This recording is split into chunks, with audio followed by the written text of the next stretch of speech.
Hi, hello, namaste. A big shock, and it's a really big shock to Narendra Modi ji and Bharatiya Janata Party led NDA. Really, it is a shock. Why it is a shock? వాళ్ళు ఏమనుకుంటున్నారంటే already Trinamool కాంగ్రెస్లో 20 మంది ఎంపీలని చీల్చాము, Shiv Sena Uddhav ball Thackeray నుంచి 6గురిని చీల్చాము, Rajya Sabha మెంబర్ని Aam Aadmi party నుంచి ఒక 4గురిని చీల్చాము. Okay, ఇక DMK ఎన్డీఏలో చేరబోతుందా, DMK ఎన్డీఏలో చేరబోతుందా అనేటువంటి ఆ రూమర్ నడుస్తుంది. డిఎంకే ఆమ్ ఆద్మీ పార్టీ ఇదిగో ఇండియా బ్లాక్లో చేరదు అని రూమర్ నడుస్తుంది. ఆమ్ ఆద్మీ పార్టీ వాళ్ళు పబ్లిక్గా చెప్పారు మేము ఇండియా బ్లాక్లో చేరమని. డిఎంకే వాళ్ళు మొన్న 8వ తారీఖు మీటింగ్కి వెళ్ళలేదు. వాళ్ళు షాక్ ఏంటంటే ఈరోజు చీఫ్ జస్టిస్ ఆఫ్ ఇండియాకి ఉత్తరం రాశారు. ఇండియా బ్లాక్ వాళ్ళు మొత్తం చీఫ్ జస్టిస్ ఆఫ్ ఇండియాకి ఉత్తరం రాసి వాళ్ళు ఏం చెప్పారు, ఈ చీఫ్ జస్టిస్ ఆఫ్ ఇండియాకి లెటర్ రాసి ఎస్ఐఆర్ వల్ల అన్యాయం జరుగుతుంది, ఎస్ఐఆర్ వల్ల మాకు అన్యాయం జరుగుతుంది అని చెప్పేసి ఇండియా బ్లాక్ వాళ్ళు ఉత్తరం రాశారు చీఫ్ జస్టిస్ ఆఫ్ ఇండియాకి.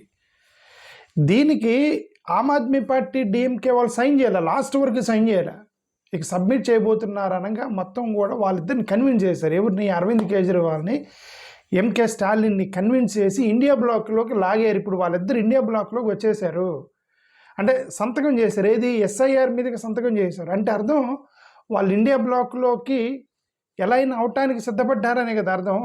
మన 8వ తారీఖు మీటింగ్కి రాలే వీళ్ళిద్దరు, ఆమ్ ఆద్మీ పార్టీ డిఎంకే స్టాలిన్ రాకుండా ఇప్పుడు సంతకం చేశారంటే స్టార్టింగ్లో చేయలేదట, చేయకుండా లాస్ట్ మూమెంట్లో కన్విన్స్ చేశారట. కన్విన్స్ చేసి అపోజిషన్ పార్టీలన్నీ కలిసి కన్విన్స్ చేస్తే సంతకం చేశారు ఎస్ఐఆర్కి వ్యతిరేకంగా. This is a big breaking news and a hope for Dalit, the hope for secular Dalit Adivasi minority reservations కోరుకునే వాళ్ళు, రాజ్యాంగాన్ని కాపాడుకునే వాళ్ళకి మొత్తం ఒక పెద్ద హోప్. ఇండియా బ్లాక్ మొత్తం ఒకటి అవుతున్నారని. ఇది కనుక ఒకటి అవ్వకపోతే మొత్తం ఇప్పటికీ కొలాప్స్ చేసేసారు భారతదేశంలో. కనీసం వీళ్ళందరూ ఒకటి అవుతున్నారు. That is the major breaking news ఇక్కడ, మేజర్ బ్రేకింగ్ న్యూస్. ఓకే, లోపలికి వెళ్ళి చూద్దాం. ఇప్పుడు లోపలికి వెళ్ళి ఎవరు సంతకం చేశారు, ఏమి రాశారో చూద్దాం. ఇది 30వ తారీఖు అంటే ఈరోజు జూన్ 2026 30వ తారీఖున 23 పొలిటికల్ పార్టీలు ఒక ఇండిపెండెంట్ ఎంపీ సంతకం చేశాడు. ఇండిపెండెంట్ ఎంపీ అంటే ఈయన కపిల్ సిబల్ సైన్ చేశాడు అనమాట. ఇండిపెండెంట్ ఎంపీ అతను సైన్ చేశాడు. సైన్ చేసి వీళ్ళు Suryakant, chief justice of India Suryakant గారికి ఉత్తరం రాశారు. ఉత్తరం రాసి వాళ్ళు ఏం చెప్పారు అక్కడ, చీఫ్ జస్టిస్ ఆఫ్ ఇండియాకి ఏమి చెప్పారు, ఏమి రాశారు, లోపల ఏమని రాశారంటే కొన్ని కంప్లైంట్ చేశారు. స్పెషల్ ఇంటెన్సివ్ రివిజన్ ఎస్ఐఆర్ అనేది electoral roll, disenfranchisement of genuine voters. అంటే డిసెన్ఫ్రాంచైజ్మెంట్ అంటే ఇది జెన్యూన్ ఓటర్లు తీసేస్తున్నారని కంప్లైంట్ చేశారు. ఫెయిర్నెస్, న్యూట్రాలిటీ అనే దగ్గర మాకు డౌట్లు ఉన్నాయి, తీసేసాయి, వాళ్ళే తీసేస్తున్నారు, మాయ తీసేయట్లేదని ఫెయిర్నెస్, న్యూట్రాలిటీ దగ్గర గొడవ ఉందని చెప్పేసి వాళ్ళు వాళ్ళు కంప్లైంట్ చేశారు. ఎలక్టోరల్ అవుట్కమ్స్ని మ్యానిపులేట్ చేస్తున్నారు. అక్కడ ఓటింగ్ ఒక రకంగా జరిగితే బయటకు వచ్చేసరికి మ్యానిపులేట్ జరుగుతుంది ఓటింగ్ మొత్తము. ఫెయిర్ అండ్ ట్రాన్స్పరెంట్గా ఎన్నికలు జరగాలి. మీరు చీఫ్ జస్టిస్ ఆధ్వర్యంలో ఒక పెద్ద కమిటీ వేసి ఫుల్ ఇన్వెస్టిగేషన్ చేయండి. ఇక్కడ ఒక పెద్ద ఎలక్టోరల్ అన్యాయం జరుగుతుంది, పెద్ద స్కామ్ జరుగుతుంది ఏదో అని చెప్పి ఉత్తరం రాసి ఇచ్చారనమాట. ఆ ఉత్తరంలో ఇండియా బ్లాక్ వాళ్ళు సంతకం చేశారు. ఈ ఇండియా బ్లాక్లో సంతకం చేయటం అంటే మొన్న 8వ తారీఖు జరిగినటువంటి మీటింగ్కి అందరూ వచ్చారు. ఒక 2 పొలిటికల్ పార్టీలు మీరు రామని అడ్డం తిరిగారు. అడ్డం తిరగగానే హోప్ వచ్చింది ఎన్డీఏకి, మోడీ గారి బ్యాచ్ ఎవరైతే ఉన్నారో వాళ్ళందరికి హోప్. ఏమని? ఇదిగో అడ్డం తిరిగారు ఎవరు? ఆమ్ ఆద్మీ పార్టీ అరవింద్ కేజ్రీవాల్ అడ్డం తిరిగాడు, డిఎంకే స్టాలిన్ అడ్డం తిరిగాడు. సో కాబట్టి వాళ్ళకు హోప్ అనమాట, అది ఒక పెద్ద హోప్. అది ఆ హోప్ బ్రేక్ అయింది. ఈరోజు హోప్ బ్రేక్ అయింది. ఆ రోజు మేము డిసప్పాయింట్ అయ్యాము, ఈరోజు మాకు హోప్ వచ్చింది. సెక్యులర్ వాదాన్ని బతికించడానికి నాయకులు ఇంకా, సెక్యులర్ వాదానికి కట్టుబడి ఉన్నటువంటి నాయకులు ఇంకా దేశంలో ఉన్నారు. the leaders who fight for the secularism, still there is a hope that India will be saved by this India bloc leaders. వీళ్ళందరూ కూడా సెక్యులర్వాదాన్ని కట్టుబడినారు. ఎక్కడ పోయి మోడీ గారి బ్యాచ్లో జారుతారేమో, ఎక్కడ తెర వెనక మోడీ గారికి మద్దతు ఇస్తారేమో డిఎంకే వాళ్ళు, ఆమ్ ఆద్మీ పార్టీ వాళ్ళు, లోపల భయం ఉంది చాలామందికి. ఆ భయం మాత్రం పటాపంచలు చేశారు వీళ్ళిద్దరు. ఈరోజు లోపలికి వెళ్ళి చూద్దాం ఏ పార్టీలు సంతకం చేశారో చదువుతున్నాం. ఓకే, అఫ్ కోర్స్ ఇండియా బ్లాక్లో పెద్ద పార్టీ ఇండియన్ నేషనల్ కాంగ్రెస్ వాళ్ళు కాబట్టి వాళ్ళు ఉన్నారు. ఇండియన్ నేషనల్ కాంగ్రెస్ వాళ్ళు చేశారు.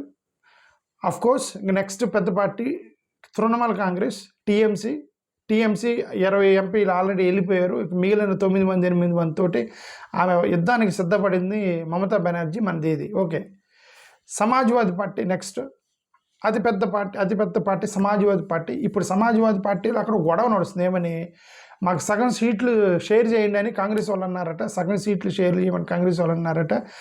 మేము షేర్ చేయము కాంగ్రెస్ వాళ్ళకి అని చెప్పి అక్కడ ఇక్కడ ఇది ఇక ఫ్లక్చువేషన్ జరుగుతుంది అనమాట. సమాజ్వాదీ పార్టీకి సంబంధించి ఫ్లక్చువేషన్ జరుగుతుంది. ఇవాళ ఎంత కొట్టుకున్నా సరే వాళ్ళిద్దరూ ఒక సీటు అటైనా ఇటైనా సరే సెక్యులర్ వాదాన్ని బతికేస్తారు. రెండు కలిపి బతికేస్తారు. మరీ తెరయనక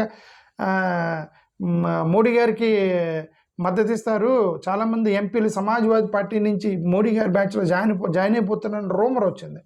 తెర వెనక టాక్స్ నడుస్తున్నాయి. కొంతమంది సమాజ్వాదీ పార్టీ నుంచి బీజేపీలో ఎన్డీఏకి మద్దతు ఇస్తారు. ఏమో ఇస్తారేమో, అది కరెక్ట్గా డీలిమిటేషన్ ఎన్నికల్లో జరిగిపోయే లోపు ఏం జరిగిద్దో తెలియదు.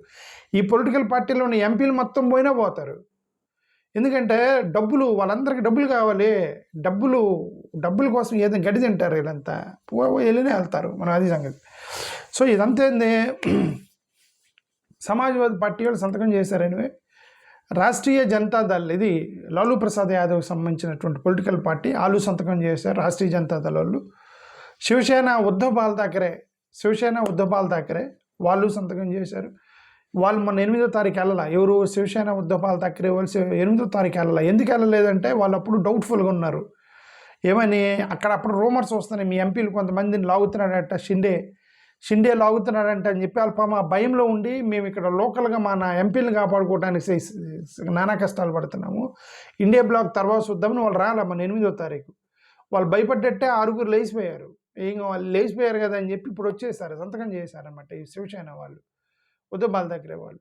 నేషనలిస్ట్ కాంగ్రెస్ శరద్ పవార్ పార్టీ వీళ్ళు సంతకం చేశారు.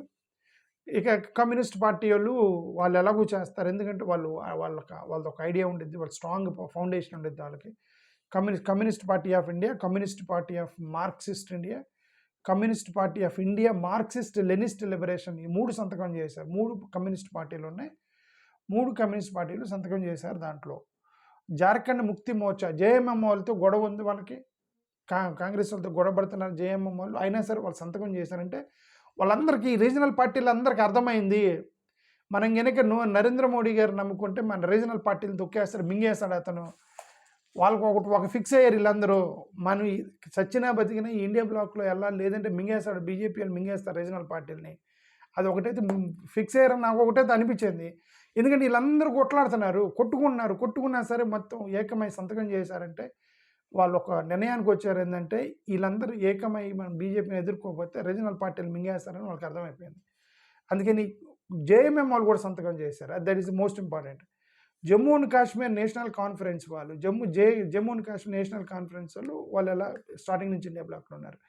పీపుల్స్ డెమోక్రటిక్ పార్టీ అని ఒక చిన్న పార్టీ, అది సంతకం చేశారు. ఇండియన్ ముస్లిం లీగ్ వాళ్ళు ఎలా సంతకం చేశారు. కేరళ కాంగ్రెస్ వాళ్ళు సంతకం చేశారు. మనీ అంటారు, కేరళ కాంగ్రెస్ మనీ అంటారు, దాన్ని సంతకం చేశారు. కేరళ కాంగ్రెస్ జోసెఫ్, ఇది ఇంకొక పార్టీ అనమాట, ఆ జోసెఫ్ కూడా సంతకం చేశాడు. ఎండిఎంకే మరుమలర్చి ద్రవిడ మున్నేట్ర కజగం, డిఎంకేకి ఎండిఎంకే ఒకటి ఉందన్నమాట, ఆ ఎండిఎంకే అతను సంతకం చేశాడు. విడుదల చిరుతాగే కచ్చి, ఇదేందో మరి విడుదల వీసీకే, మన VCK party, okay VCK party సంతకం చేశారట. రెవల్యూషనరీ సోషలిస్ట్ పార్టీ వాళ్ళు సంతకం చేశారు. భారత్ ఆదివాసీ పార్టీ వాళ్ళు సంతకం చేశారు. Peasants and Workers Party of India, PWP అనే ఒక పార్టీ ఉందట, అది సంతకం చేశారు. లోక్దల్ వాళ్ళు సంతకం, అంటే లోక్దల్ అంటే బహుశా ఈయన అనుకుంటా ఇండిపెండెంట్ ఎంపీ కపిల్ సిబాల్ లోక్దల్ తెలియదు మరి లోక్దళ్ ఏంటి పొలిటికల్ పార్టీయా లేదంటే కపిల్ సిబాల్ రిప్రజెంటేషనా తెలియదు. లోక్దళ్ అని రాశారు. సో ఆమ్ ఆద్మీ పార్టీ సంతకం చేశారు. ఫైనల్గా డిఎంకే వాళ్ళు సంతకం చేశారు. అంటే స్టాలిన్ వాళ్ళు సంతకం చేశారు. ఆప్ వాళ్ళు సంతకం చేశారు. మొత్తం 24లో ఇండిపెండెంట్ కపిల్ సిబాల్ని తీసేస్తే మేబీ లోక్దళ్కి కపిల్ సిబాల్ని రిఫర్ చేస్తున్నారేమో నాకు అనిపిస్తుంది. సరే ఎనివే నాకు కరెక్ట్గా తెలీదు లోక్దళ్ అనేది పొలిటికల్ పార్టీ అనేది. 23 ప్లస్ ఒక ఇండిపెండెంటే అని పేపర్లో రాశారు. బట్ లిస్ట్ 24 చేశారు. సో అది మనకి వచ్చినటువంటి ప్రస్తుతానికి కనిపిస్తున్న ఒక వార్త. ఇట్స్ గుడ్ న్యూస్ ఫర్ మనందరికీ గుడ్ న్యూస్. ఎందుకంటే ఇది మనం ఈ భారతదేశాన్ని సెక్యులర్గానే ఉంచాలని మనం కోరుకునే వాళ్ళమి. చూడండి ఇప్పుడు అసలు నిన్న జడ్జిమెంట్ ఏంది? తమిళనాడులో జడ్జిమెంట్ ఏంది స్వామి? ఒక జడ్జిమెంట్ ఇచ్చారు తమిళనాడులో. నా బుర్రపోయింది, అసలు చదవగానే బుర్రపోయింది. స్వామి అసలు ఎటు తీసుకెళ్తున్నారు దేశం? భారతదేశ రాజ్యాంగాన్ని దగ్గర పెట్టుకొని రాజ్యాంగాన్ని బట్టి జడ్జిమెంట్లు ఇవ్వాలి కదా. అలా కాదు, వాళ్ళ ఆర్గ్యుమెంట్లను బట్టి జడ్జిమెంట్లు ఇస్తున్నారు. వాళ్ళ ఆర్గ్యుమెంట్ చేసుకుంటున్నారు ఏమని, మీ కులం బైబిల్లో కులం లేదు, బైబిల్ని బట్టి భారతదేశాన్ని నడుపుతున్నారా? మీ ఇస్లాంలో కులం లేదు, ఇస్లాంని బట్టి భారతదేశాన్ని నడుపుతున్నారా? దేన్ని బేస్ చేసుకొని జడ్జిమెంట్? రాజ్యాంగాన్ని కదా బేస్ చేసుకోవాలి. బేస్ రాజ్యాంగం కదా. రాజ్యాంగంలో ఏముంది అది కదా రిజర్వేషన్. జడ్జిమెంట్ ఇవ్వాలి. మీ బైబిల్లో కులం లేదు, జడ్జిమెంట్ ఇస్తున్నాము. ఇస్లాంలో కులం లేదు, జడ్జిమెంట్. మీ ఎన్ని ప్రైవేట్ ఆర్గ్యుమెంట్లు కదా. రాజ్యాంగం బయట ఆర్గ్యుమెంట్లు పెట్టి జడ్జిమెంట్లు ఇస్తున్నారండి. మొత్తం ఎడిపోయింది, ఈ దేశం మొత్తం పోతుందని. ఇప్పుడు ఇండియా బ్లాక్ వాళ్ళు మొత్తం కలిసి వీళ్ళందరూ కాపాడాలి మనల్ని. ఇండియా బ్లాక్ వాళ్ళే మనల్ని కాపాడగలరు. ఈ దేశాన్ని కాపాడేది ఇండియా బ్లాక్ వాళ్ళే. ముఖ్యంగా మన రాజ్యాంగం మీద ఆధారపడ్డ వాళ్ళు. రాజ్యాంగం మీద ఎవడు ఆధారపడతాడు? దళితులు ఆధారపడతారు రిజర్వేషన్ల కోసం రాజ్యాంగం మీద. ఆదివాసీలు ఆధారపడతారు, బీసీలు బ్యాక్వర్డ్ కమ్యూనిటీస్ ఆధారపడతారు రిజర్వేషన్స్ కోసం. మైనారిటీస్లు ఆధారపడతారు రక్షణ కోసం. ఎందుకంటే దాడులు జరుగుతాయేమో, మనం నంబర్ తక్కువ ఉండేది, మనం దాడి చేస్తారని క్రిస్టియన్స్ వీళ్ళు రాజ్యాంగం మీద ఆధారపడతారు. ఎందుకంటే దాడుల నుంచి తప్పించుకోవడానికి. సో ఎవరైతే రాజ్యాంగం మీద ఆధారపడ్డారో కనీసం మనమైనా సరే ఇండియా బ్లాక్ సపోర్ట్ చేయాలి. నేను చాలా రోజులు చెప్తాను, సపోర్ట్ చేయండి. ఆంధ్రప్రదేశ్ నుంచి ఒక్క ఎంపీనన్నా ఇవ్వండి, ఇండియా బ్లాక్కి ఇవ్వండి. నేను రోజు దండం పెట్టి చెప్తున్నా, ఎవడు వింటలా. 25 నరేంద్ర మోడీకి వెళ్తున్నారు. That is so sad thing. అది ఒక్క ఎంపీనన్నా ఇవ్వండి స్వామి. 24 వేసుకోండి స్వామి. అటు ఒక్కనన్నా పంపించండి. ఓకే, నేను బాపట్ల ఎంపీలు పోటీ చేస్తున్నాను. మీరు నన్ను ఎంపీని చేసండి. నేను రాహుల్ గాంధీకి ఓటేస్తా పోయి పార్లమెంట్లో. థ్యాంక్ యూ, నమస్కారం.